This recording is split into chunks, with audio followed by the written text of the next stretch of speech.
Now guys, one of the, we can say, not much very frequently asked questions, but कभी कभी पूछ लेते हैं ये भी, ठीक है, कि क्लास लोडर क्या होता है, ये पूछ सकते हैं, या फिर बोल सकते हैं कि मेरे को जेवीएम का आर्किटेक्चर एक्सप्लेन करो, ठीक है। इतना ज़्यादा कोई डीप में नहीं पूछा जाता है, but still sometimes it can be asked, so it is a very important question. तो देखिए जेवीएम के आर्किटेक्चर की अगर हम बात करते हैं, so it contains class loader, this one, let me just highlight this. So class loader आपका होता है and there are some memory areas, ठीक है, 5 मेमोरी एरियाज होते हैं। And then afterwards guys, if we go down, so आपके यहाँ पे एग्जीक्यूशन इंजन होता है, right, and then native method interfaces as well with Java native libraries. So चलिए देखते हैं कि करिए कॉन्सेप्ट को, कि क्या क्या कहाँ पे हो रहा होता है। So let me remove this by taking the eraser.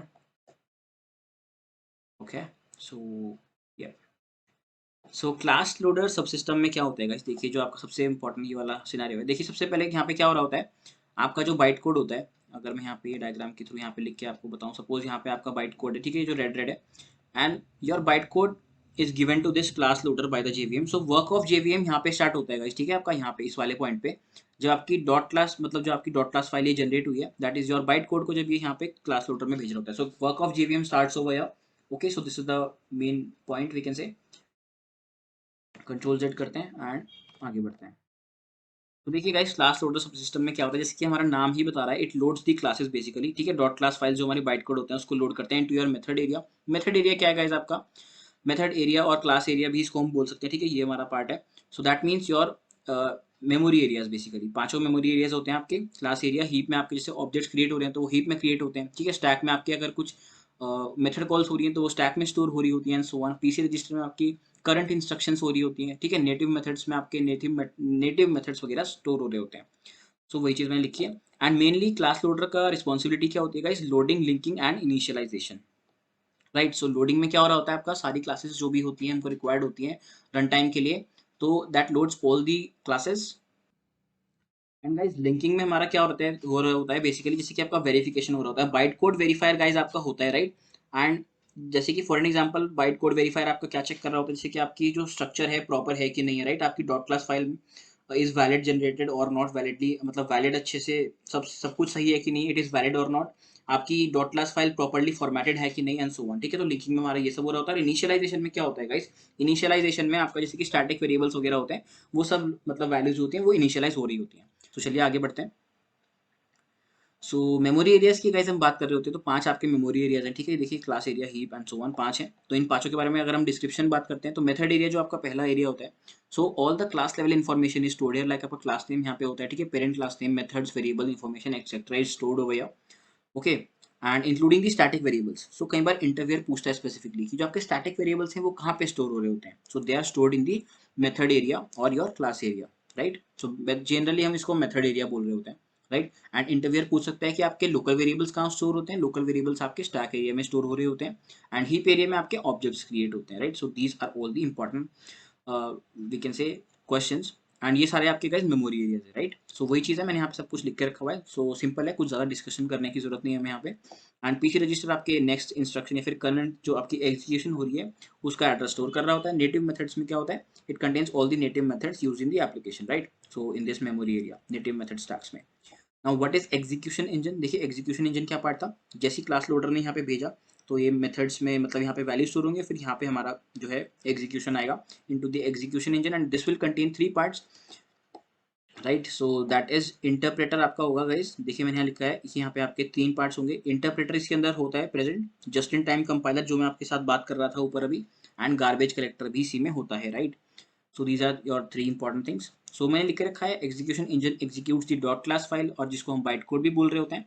It reads the byte code line by line and uses the data and information present in various memory area and executes the instructions basically, right। so सबसे important चीज आपको क्या ध्यान रखनी है कि execution engine में आपकी गाइस 3 चीजें होती हैं, बस आपको सबसे पहले ये पता होना चाहिए कि इंटरप्रेटर आपका होता है। इंटरप्रेटर क्या होता है, लाइन बाय लाइन आपके कोड को पढ़ेगा एंड एग्जीक्यूट करेगा, right. And just in time compiler आपका होता है, ठीक है, जो कि आपकी एफिशिएंसी प्रोवाइड करता है आपके कोड में। It is use to increase the efficiency of your of an interpreter. And garbage collector भी प्रेजेंट होता है in your execution engine itself. Garbage collector का क्या करता है, it destroys the unreferenced objects automatically, and और भी काफी सारे हमारे काम कर रहा होता है, but this is the main thing. So ये 3 चीज होती हैं, आपको पता होनी चाहिए, राइट। So let me just take this, sorry.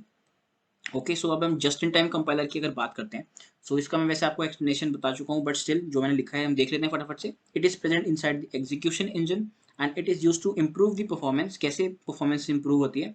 GIT compiles the part of the bytecode that have similar functionality at the same time and hence reduces the amount of time needed for compilation। जैसे मैंने आपको बताया था ना कि एक method है जो कि बार बार यूज हो रहा है, तो उसे बार बार कैलकुलेशन करने से अच्छा है उसकी वैल्यू को स्टोर कर लो और जब भी वो कॉल हो रहा है उसको प्रोवाइड कर दो, राइट, उसकी value. So that's why compiler refers to a translator।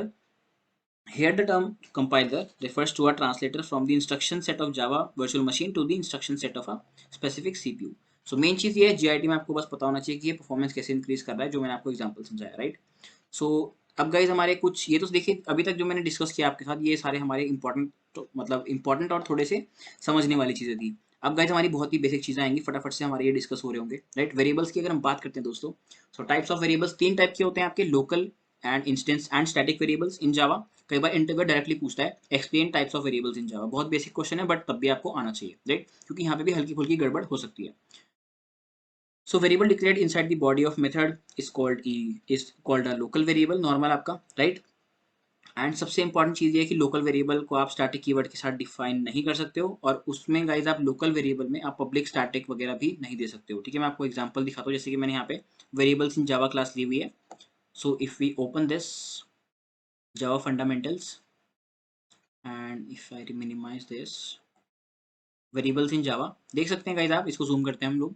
देखिए जो आपका ऊपर है this is your instance variable, मतलब आपका जो मेथड्स के बाहर होता है क्लास के अंदर होता है। सो this is your instance variable. अगर हम यहीं पे इन्हीं के सामने स्टैटिक लगा देते हैं तो ये आपके स्टैटिक वेरिएबल्स हो जाते हैं, right. And static variables private public protected सब बन सकते हैं, दैट्स व्हाई मैंने जानबूझ के यहाँ पे लिखा हुआ है, करेक्ट। इसको मैं हटा देता हूँ। नाउ जो आपके मेथड्स के अंदर हो रहे होते हैं गाइज, ये आपके लोकल वेरिएबल्स होते हैं, correct. So all of these are local variables. So this was a scenario, and देखिए उन्होंने क्या कहा था, हम स्टैटिक को, तो इनको लोकल वेरिएबल्स को स्टैटिक नहीं बना सकते। सो देखिए कंपाइलेशन एरर आ रही है, इट इज़ नॉट पॉसिबल, मैंने आपको दिखा दिया। एंड यहाँ पे आप पब्लिक प्राइवेट भी यूज़ नहीं कर सकते हैं, राइट। एक्सेस मॉडिफायर्स भी इनसाइड, मतलब आप अपने लोकल वेरिएबल्स को नहीं दे सकते हैं। सो देखिए it is saying it is not allowed over here, right. So that's why मैंने ये लिया था एंड आपको मैंने यहाँ पे सारी चीज़ें दिखा दी। So variable declared inside the class but outside the body is known as instance variable, हम देख चुके हैं। And a variable that is declared as static is called a static variable. And ये भी इंपॉर्टेंट है, इस क्लास के अंदर होना चाहिए और आउटसाइड योर मेथड होना चाहिए, राइट। सो देखिए मेथड के बाहर और क्लास के अंदर है, सो दैट्स व्हाई हम यहाँ पे स्टैटिक लगा पा रहे हैं, और ये हमारा मेथड के अंदर था तो हम इसमें स्टैटिक नहीं लगा पा रहे हैं, correct. If we try to create a static variable here, static int h, तो देख सकते हैं गाइस एरर आ रही है, it says static is also not allowed है, क्यों? क्योंकि ये भी हमारा एक मेथड है, मेथड के अंदर आप स्टैटिक को नहीं बना सकते हो, correct. That's the thing. So guys आगे बढ़ते हैं। Local variable can not be defined with static keyword, ये हम देख चुके हैं, एग्जांपल भी हम देख चुके हैं। नाउ गाइस मैं आप लोगों के साथ शेयर करना चाहूंगा कि ये जो आपके अगले चार क्वेश्चन है, पब्लिक स्टैटिक वॉइड मीन, कई बार इंटरव्यूअर पूछ सकता है कि can you please explain public static void mean, कि हर एक इसका मीनिंग क्या होता है, या फिर system dot out dot println को आप एक्सप्लेन कीजिए, या फिर फाइनल फाइनली फाइनलाइज, ये आपका एक्सेप्शन हैंडलिंग में आता है, मतलब finalize finally block basically. But still ये बहुत इंपॉर्टेंट क्वेश्चन है, अगर आप जावा इंटरव्यू दे रहे हो तो ये तो पूछा ही पूछा जाना है। And the another question is why Java is not 100% object oriented programming language, या फिर पूछ सकते हैं कि why Java is not OOP language 100%। मैं यहाँ पे लिखना भूल गया, why Java is not fully, okay that's the same thing, fully मतलब 100% होता है। द रीजन इज क्योंकि गाइस हमारे प्रिमिटिव डेटा टाइप्स होते हैं जावा में, मतलब हम इंट वगैरह यूज कर रहे होते हैं ना, int char and so on, अगर हम इनको यूज कर रहे होते हैं तो दैट्स तब हम 100% ऑब्जेक्ट ओरिएंटेड प्रोग्रामिंग अचीव नहीं कर पा रहे होते। अगर हमको करनी है 100% object oriented programming approach achieve, तो तब गाइस आप वहां पर रैपर क्लासेस का कंसेप्ट होता है आपका, करेक्ट, तो आप वो यूज कर सकते हो और उसको यूज करके आप 100% मतलब अपना ऑब्जेक्ट ओरिएंटेड अपना अप्रोच को फॉलो कर सकते हैं। So I would request you guys कि आप इन चार क्वेश्चंस के लिए अगर आप डिटेल में समझना चाहते हैं चीज़ें, तो आई वुड जस्ट मतलब रिक्वेस्ट यू कि आप यहाँ पर मेरा आप देख सकते हैं, we have this playlist, okay मैंने यहाँ पे आप लोगों को पढ़ा रखे ऑलरेडी क्वेश्चंस कुछ कुछ जावा के। सो देख सकते हैं why Java is not fully object oriented language, यहाँ पे मैंने आपको एक लाइन में आंसर बता दिया है, बट आप जानना चाहते हैं तो 5 मिनट की वीडियो में आप देख सकते हैं।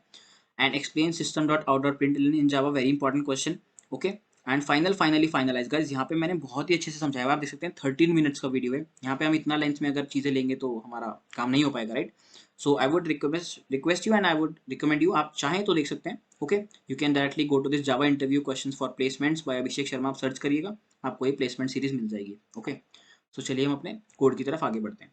Okay, so public static void main guys हमारा क्या होता है, मैं आपको शॉर्ट में फटाफट से बता देता हूँ। सो बेसिकली गाइज सबसे पहले हम देखते हैं पब्लिक हमारा एक्सेस स्पेसिफायर है, स्टैटिक आपका कीवर्ड हो गया, वॉइड आपका रिटर्न टाइप है, and main is your method name जो कि जेवीएम मतलब इसी को सर्च कर रहा होता है, तभी हमारा मेन मेथड अगर होता है तभी एग्जीक्यूट होता है। And ARGS is nothing but array of string type. Okay, मैं जूम कर देता हूँ हल्का सा। ना गाइज इसको मैं शॉर्ट में आपको बता देता हूँ, फिर भी अगर आप वीडियोस नहीं रिफर करना चाहते हैं, यहाँ पे सुनना चाहते हैं तो पब्लिक की हमारा क्यों होता है basically public so that we can access it from anywhere. Static हमारा क्यों होता है गाइज, ताकि जो हमारा जेवीएम है without creating any object main को कॉल कर सके, दैट्स वाई हमारा स्टैटिक होता है। Void means it will not return anything, and main हमारा simply is the name of the method जो कि जेवीएम सर्च कर रहा होता है एट द टाइम ऑफ, मतलब हमारा जब हमारा प्रोग्राम एग्जीक्यूट हो रहा होता है। So JVM search for this particular name, और यहाँ पे हमारा स्ट्रिंग ARGS मतलब हमारा एरे होना चाहिए, राइट। सो जनरली आपका इस प्रकार से हो रहा होता है। Okay, so this is what the thing is.